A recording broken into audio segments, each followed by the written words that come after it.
ሰላም ጤና ይስጥልን አድማጭ ተመልካቾቻችን ከቶፕ ኒውስ ኔትወርክ ዕለታዊ ዜናዎችን ይዘን ቀርበናል። በቅድሚያ አርዕስቶቹን።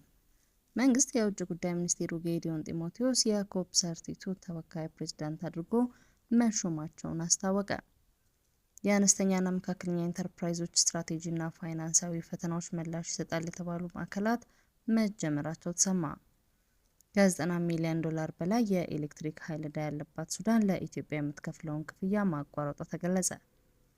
የኢትዮጵያ ካፒታል ገበያ ባለስልጣን በህጋዊ ፍቃድ ሳይሰጣቸው በተለያዩ የማህበራዊ ሚዲያ መድረኮች አማካኝነት ሰነደ መዋዕለ ንዋዮችን በተለይም የአክሲዮን ማህበራትን አክሲዮን ለሽያጭ የማቅረብ የማስተዋወቅና የመገበያየት እንቅስቃሴ እየተካሄዱ መሆኑን አስታወቀ።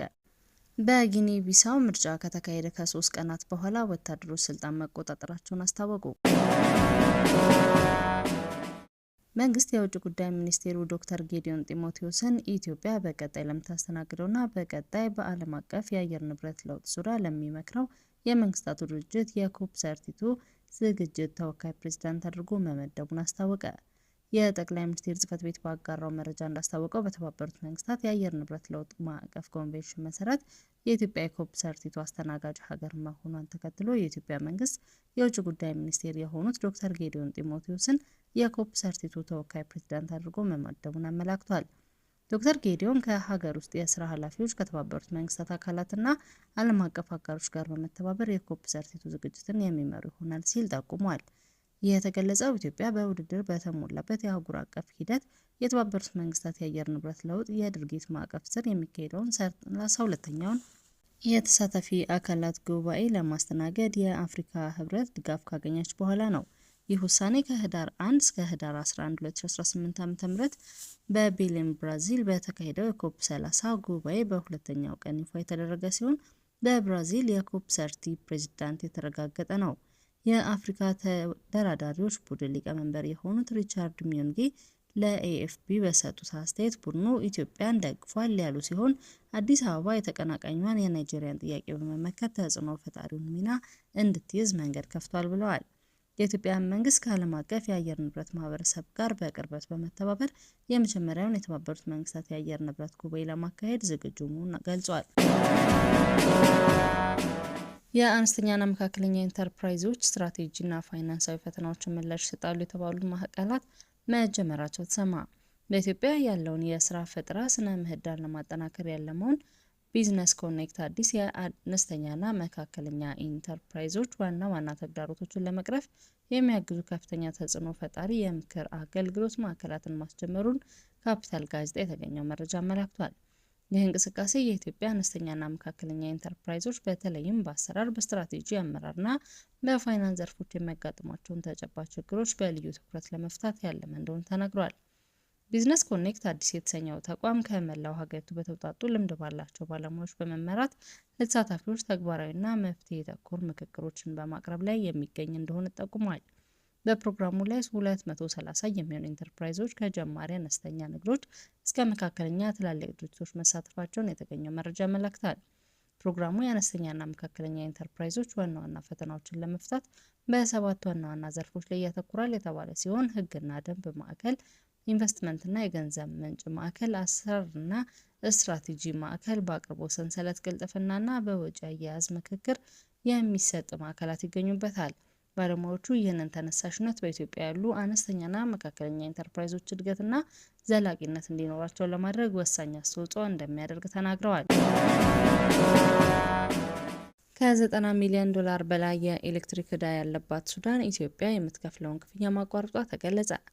ከ90 ሚሊዮን ዶላር በላይ የኤሌክትሪክ ዕዳ ያለባትና በእርስ በርስ ጦርነት ውስጥ የምትገኘው ሱዳን በአንድ ዓመት ከ6 ወር ዕዳዋን ለመክፈል ተስማምታ የነበረ ቢሆንም አሁን ላይ ማቋረጧን የኢትዮጵያ ኤሌክትሪክ ኃይል አገልግሎት አሳውቋል።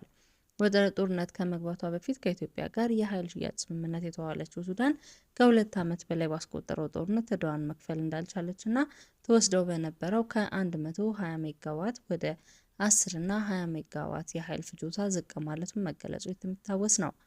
ለዚህም በ2017 ዓ.ም አጋማሽ ያለባትን ዕዳ ለመክፈል ከኢትዮጵያ ኤሌክትሪክ አገልግሎት ጋር የመክፈል ቀን ድርድር አድርጋ በ1 ዓመት ከ6 ወር እንድታጠናቀቅ የጊዜ ገደብ ቢሰጣትም $1 ሚሊዮን ብቻ ከፍላ ሂደቱን ማቋረጧን የኃይል መስሪያ ቤቱ የኮሚኒኬሽን ዳይሬክተር አቶ ሞገስ መኮንን ተናግረዋል።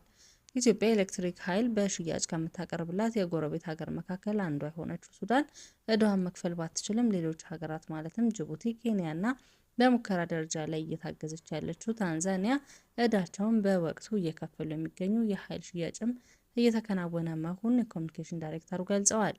ኢትዮጵያ ከውሃ ኃይል የምታገኘው 90% በላይ የኤሌክትሪክ ኃይል ለሀገር ውስጥ ብቻ ሳይሆን ለውጭ ማቅረብ ከጀመረች በኋላ ያሉት መሻሻሎች እየጨመሩ ነው ተብሏል። የኢትዮጵያ ካፒታል ገበያ ባለስልጣን በህጋዊ ፍቃድ ሳይሰጣቸው በተለያዩ የማህበራዊ ሚዲያ መድረኮች አማካኝነት ሰነደ መዋዕለ ንዋዮችን በተለይም የአክሲዮን ማህበራት አክሲዮንን ለሽያጭ የማቅረብ የማስተዋወቅና የማገበያየት እንቅስቃሴ እየተካሄዱ መሆኑን አሳወቀ። ባለስልጣኑ እነዚህ እንቅስቃሴዎች በህግ የሚጠየቁ መሆናቸውን በመግለጽ ጠንካራ ማስጠንቀቂያ በድጋሚ ሰጥቷል። የባለስልጣኑ መግለጫ እንዳመለከተው ከፈቃድ ውጭ ቁጥጥር በሚደረግባቸው የካፒታል ገበያ ተግባራት ላይ መሰማራት የካፒታል ገበያ አዋጅና የካፒታል ገበያ አገልግሎት ሰጪዎችን ፈቃድ አሰጣጥና ቁጥጥር መመሪያ የሚጥስ ነው። በዚህም መሰረት አዋጁን በመጣስ የሚደረጉ ማንኛውንም አይነት ድርጊቶች በአንቀጽ 106 ላይ በተደነገገው መሰረት እስከ 15 ዓመት በሚደርስ ጽኑ እስራት የሚያስቀጣ ወንጀል መሆኑን አስረድቷል። ባለስልጣኑ በንቃት ማህበራዊ ሚዲያዎችና ሌሎች መድረኮችን እየተከታተለ መሆኑን ገልጾ እነዚህ ያልተፈቀዱ ተግባራት በአስቸኳይ እንዲቆሙ ለመጨረሻ ጊዜ አስጠንቅቋል። ጥሰቱ የሚቀጥል ከሆነ በግለሰቦች ላይ ጠንካራ እርምጃ እንደሚወሰድ አስታውቋል። የጊኒ ቢሳው ወታደሮች በሀገሪቱ የፕሬዝዳንት ምርጫ ከተካሄደ ከ3 ቀናት በኋላ ፕሬዝዳንቱን በቁጥጥር ስር አውለው መላው ሀገሪቱ መቆጣጠራቸውን አስታወቁ። የጦር መኮንኖች ፕሬዝዳንት ኦማር ሲሶኮ ኤምባሎን መያዛቸውን ያሳወቁት ረቡዕ ከሰዓት በኋላ በዋና ከተማዋ ቢሳው በፕሬዝዳንታዊ ቤተ መንግስት ውስጥ ከባድ ተኩስ ከተሰማ በኋላ ነው። ወታደሮቹ እሁድ ዕለት የተካሄደውና ውጤቱ ሐሙስ ይታወቃል ተብሎ እየተጠበቀ የነበረውን የምርጫ ሂደት በማገድ ሁሉንም የሀገሪቱን ድንበሮች እንዲዘጉ መደረጋቸውን አሳውቀዋል።